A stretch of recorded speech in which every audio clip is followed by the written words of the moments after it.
आता थेट जाऊया सिंधुदुर्गातल्या राजकोट किल्ल्यावरती। इथे आज छत्रपती शिवरायांच्या पुतळ्याची या उभारणीसाठी पायाभरणी करण्यासाठी मंत्री नितेश राणे पोहोचलेले आहेत। लवकरच हा कार्यक्रम संपन्न होईल। सोबतच निलेश राणे आणि तसंच आमदार दीपक केसरकर सुद्धा आहेत।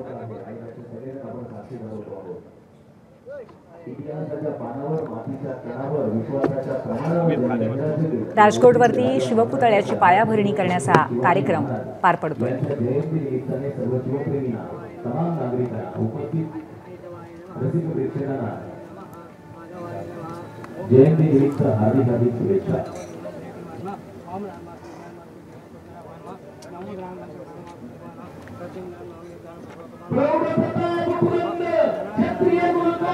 राजकोट किल्ल्यावरती नवीन पुतळा उभारणीचं काम या पायाभरणीपासून सुरू होईल।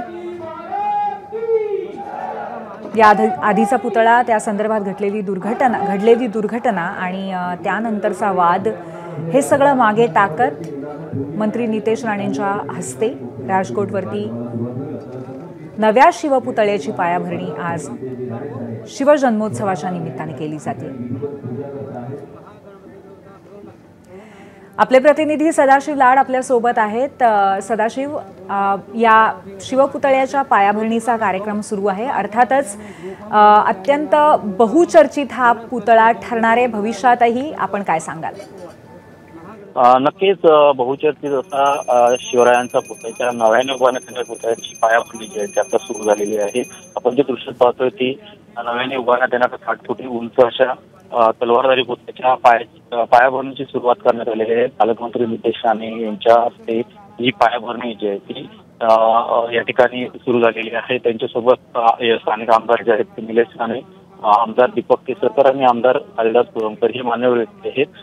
प्रामुख्याने जर पाहिलं असेल तर या अगोदरच पुतळा दुर्घटना झाली आणि त्यामुळे या ठिकाणची जी नव्याने उभारण्यात येणाऱ्या पुतळ्याचं काळजी जी आहे ती राज्य सरकार घेताना पाहायला मिळते। नौदल दिन 4 डिसेंबर 2023 मध्ये सिंधुदुर्गात साजरा करण्यात आला होता आणि त्यावेळी ज्या ठिकाणी आता नव्याने ज्या ठिकाणी पुतळा उभारतात त्याच ठिकाणी या अगोदर पंतप्रधान नरेंद्र मोदी यांच्या हस्ते पुतळा उभारण्यात आला होता। त्यांच्या हस्ते पुतळ्याचं अनावरण करण्यात आलं होतं। मात्र अवघ्या 8 महिन्यात तो पुतळा जो होता तो कोसळला आणि त्यामुळे या ठिकाणी राजकारण देखील पाहायला मिळालं। मात्र त्यावेळी जे लोखंड वापरण्यात आलं होतं ते लोखंड गंजून तो पुतळा कोसळला अशी माहिती देण्यात आली होती। मात्र आता नव्याने उभारण्यात येणाऱ्या पुतळ्याची काळजी घेताना पाहायला मिळते, कारण या ठिकाणी लोखंडाच्या ऐवजी स्टेनलेस स्टीलचा वापर जो आहे तो या ठिकाणी जो उभारण्यात आलेल्या चौकड्यात वापरण्यात आलेला आहे। त्यासोबतच आता महाराजांचा जो पुतळा उभारण्यात येणार आहे त्यात देखील स्टेनलेस स्टीलचा वापर करण्यात येणार आहे। त्यामुळे एकंदरीत जर पाहिलं असेल तर बहुचर्चित अशा नव्याने उभारण्यात येणाऱ्या छत्रपती शिवाजी महाराजांच्या पुतळ्याची पायाभरणी जी आहे त्याची सुरुवात झालेली आहे आणि ती जी पायाभरणीची सुरुवात आहे ती शिवजयंतीच्या दिवशी करण्यात आलेली पाहायला मिळते।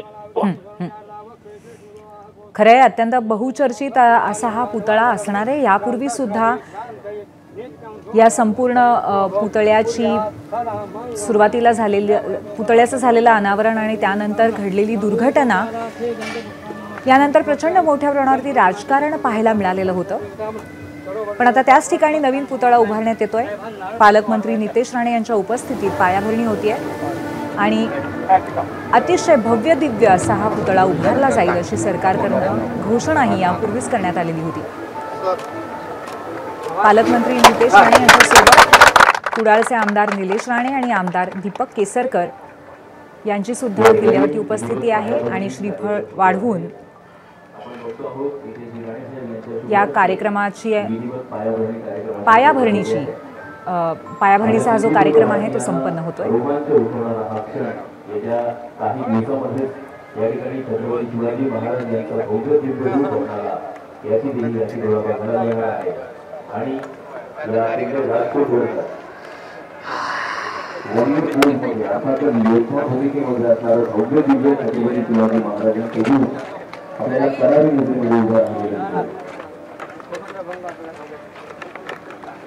यापूर्वी राजकोट किल्ल्यावरती झालेली पुतळ्याची उभारणी, त्यानंतर घडलेली दुर्घटना, या सगळ्या गोष्टी राजकीय दृष्ट्या सुद्धा अत्यंत मोठा वादाचा मुद्दा ठरल्या होत्या, चर्चेचा मुद्दा ठरल्या होत्या। अर्थातच अनेकांच्या संवेदना सुद्धा दुखावल्या गेल्या होत्या, परंतु आता ते सगळं मागे टाकत राजकोट किल्ल्यावरती शिवपुतळ्याची पायाभरणी आज पुन्हा एकदा होतीये। या संपूर्ण जो पुतळ्याचा पाया असेल आणि त्याचबरोबर पुतळा असेल यामध्ये सुद्धा स्टेनलेस स्टीलचा वापर करण्यात येणार आहे आणि तांत्रिकदृष्ट्या कुठल्याही त्रुटी राहणार नाहीत याची काळजी घेतली जाईल. अभिमानाची रेघ तोलादी मनगटे खेळती खेळ जीव गेली दारिद्र्याच्या उन्हात झुजला निधळाच्या घामाने भिजला देश गौरवासाठी झुजला दिल्लीचे ही तख्त राखितो महाराष्ट्र माझा असं अभिमानाने आपण आरोळी देणार आहे. साक्षीदार होतो आहोत या कोनशील अनावरणाचे आणि येणाऱ्या कालावधीमध्ये ही अटक लढ्याची विजयी पताका या मालवण फेरीवरून अटक फडकत राहणार आहे. याचा सार्थ अभिमान आपल्या डोळ्यामध्ये राहणार आहे. या ठिकाणी माननीय नितेशजी राणेसाहेब मंत्री महोदय पालकमंत्री यांच्या शुभ हस्ते हे कोनशील अनावरण अर्थातच ही अक्षरं रेखाटली गेली आहेत आणि ही अक्षरं कोरली गेलेली आहेत इतिहासाचा बुलंद ललकारीसाठी. एबीपी माझा, उघडा डोळे बघा नीट.